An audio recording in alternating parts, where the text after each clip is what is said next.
Producer George Martin wasn't called the fifth Beatle for no reason. Long before the world understood what the Beatles would become, Martin recognized something extraordinary in four young men from Liverpool, and he nurtured that spark with a blend of discipline, imagination, and classical training that reshaped modern pop music. His fingerprints are everywhere, in the arrangements, the textures, the risks, and the songs that still feel timeless decades later.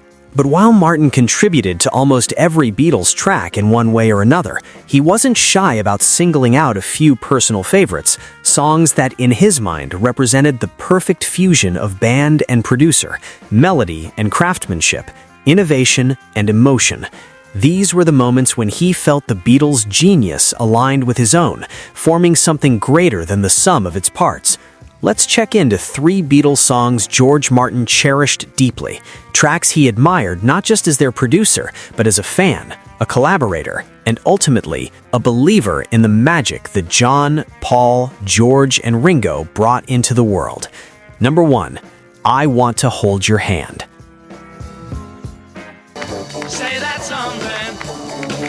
I wanna hold your hand. When people talk about the first wave of Beatlemania, they often point to screaming fans, packed theaters, and historic television appearances.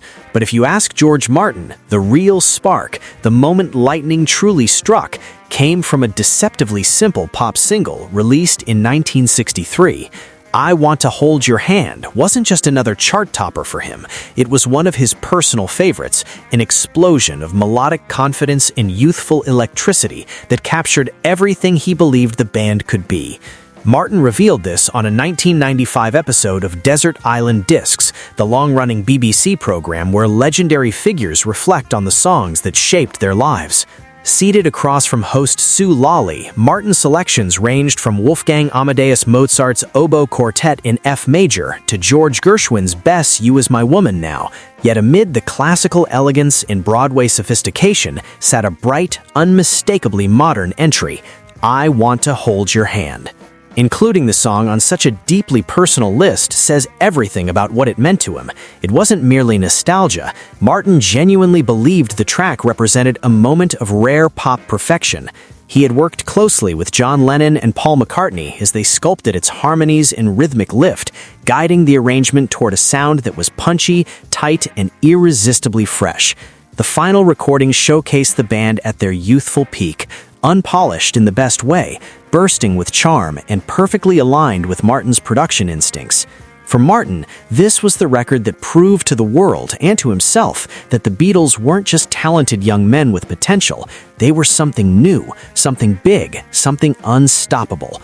And he loved the song, not because it was a hit, but because it embodied the thrill of discovery, the satisfaction of a producer watching a moment of musical alchemy unfold in real time.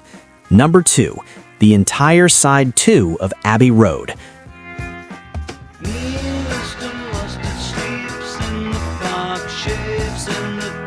It might seem unusual for a producer to choose half an album rather than a single track, but George Martin was never a conventional figure.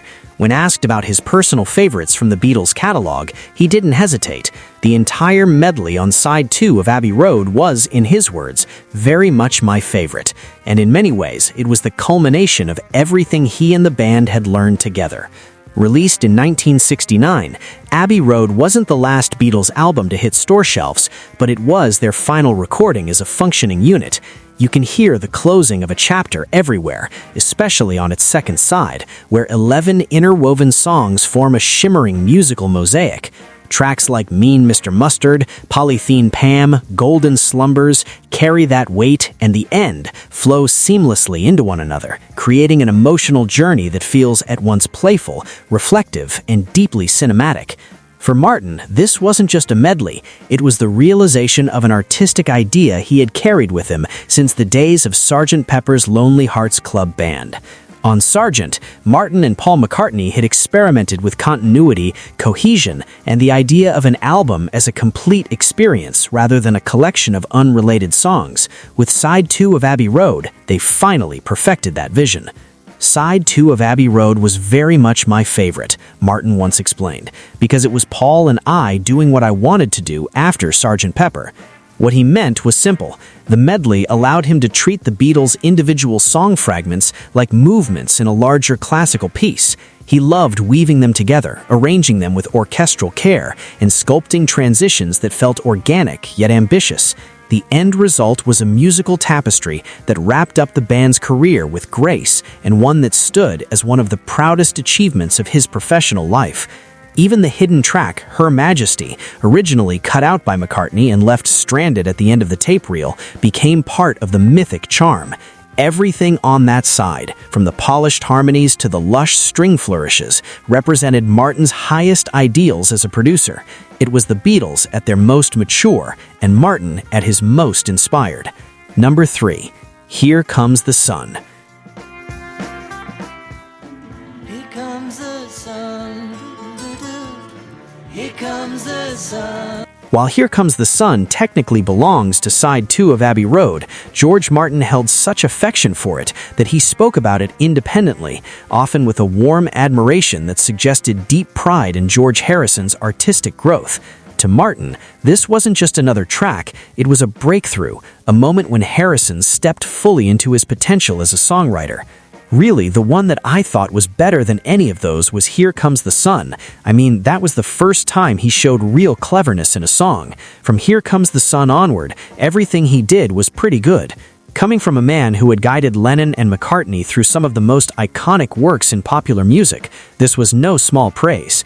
Martin appreciated Harrison's earlier contributions, songs like If I Needed Someone or Taxman, but Here Comes the Sun possessed a clarity and radiance that surpassed anything he had done before.